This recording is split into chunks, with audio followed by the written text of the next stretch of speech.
Hey guys, Sweet and Sassy Sheri here, doing the Sunday vlog for the Back to Basics Weight Loss Surgery channel. And I'm here at Kelly's in Long Island, New York, Growed Up 333. And she gave me this book to read while I'm here lounging by the poolside today, so I hope you don't mind the wet hair. But anyway, I'm not even halfway through, and this book's really amazing. It's life lessons for women. You know, most of you realize I'm kind of in a transition period in my life, and so far I really like this book. So I wanted to share a little bit of it with you poolside, because I don't want to get out of the pool, to be completely honest. One of the things I thought was interesting that I read in here is it says that, you know, most people's response to criticism or judgment is, you know, to be defensive and resistant to what you have to say, and that's very true.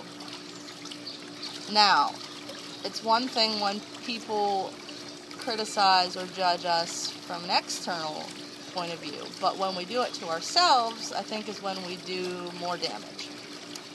Because we identify in ourselves something we want to change, something that doesn't line up with our goals, whether it be in our weight loss surgery journey or just, you know, something in our life we want to change.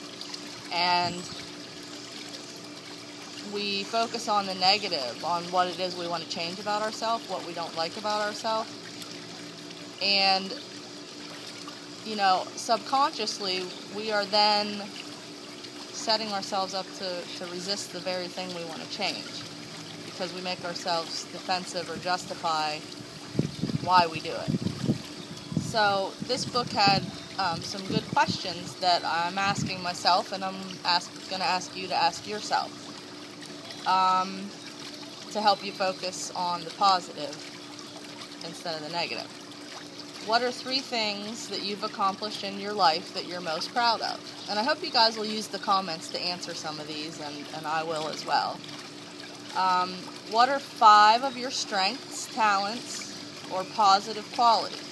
Because truthfully, everybody has them. No matter how worthless you may feel, or how damaged you are from maybe childhood or things that happen to you in adulthood, everyone has good things. And I guarantee you that if you sit and think hard, you'll at least come up with 5. And if you can't, then you need to ask your community to help you point out to yourself what those things are, because everyone at least has 5, I guarantee you.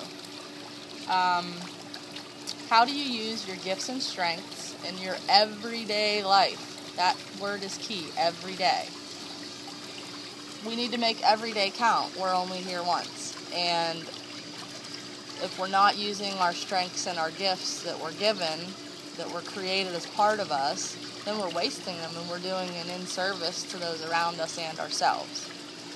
And then the final question for this week would be, are there ways that you can make better use of your resources and your gifts? Now, I don't just mean like financially, guys. I mean your gifts, like the gift of listening, the gift of compassion.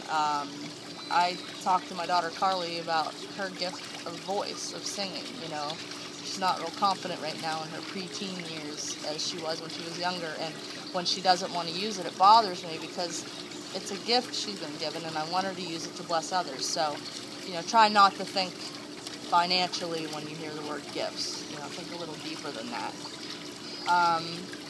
And I didn't know, you know, the song that's out right now, What Doesn't Kill Me Makes Me Stronger. It's a popular song, and it's great. I did not know that that is actually a quote from Nietzsche. That which will not kill you will only make you stronger. I always thought it was just song lyrics, but it turns out that's been around for a very long time. So, let's work on focusing on the good about ourselves in our weight loss journey and in our lives in general.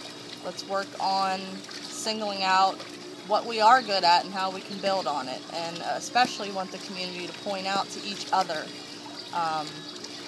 like Jim posted, you know, the gratitude, similar to the gratitude thread that went around a week or so ago that Jim Sellner put out. Let's start a new thread in the Back to Basics group about not thanking people and being gratitude, but telling people, give them an atta-girl or an atta-boy. You guys see me put atta-girl, atta-boy sometimes. All that means is, tell them something you like about them. Not so much that they did for you or that you appreciate about them, but something they might not realize is good about them that maybe you wish you had. So that's it for this week. I will look forward to seeing you next week, and hopefully I'll be able to do that one by the lake instead of by the pool. Talk to you later. Bye.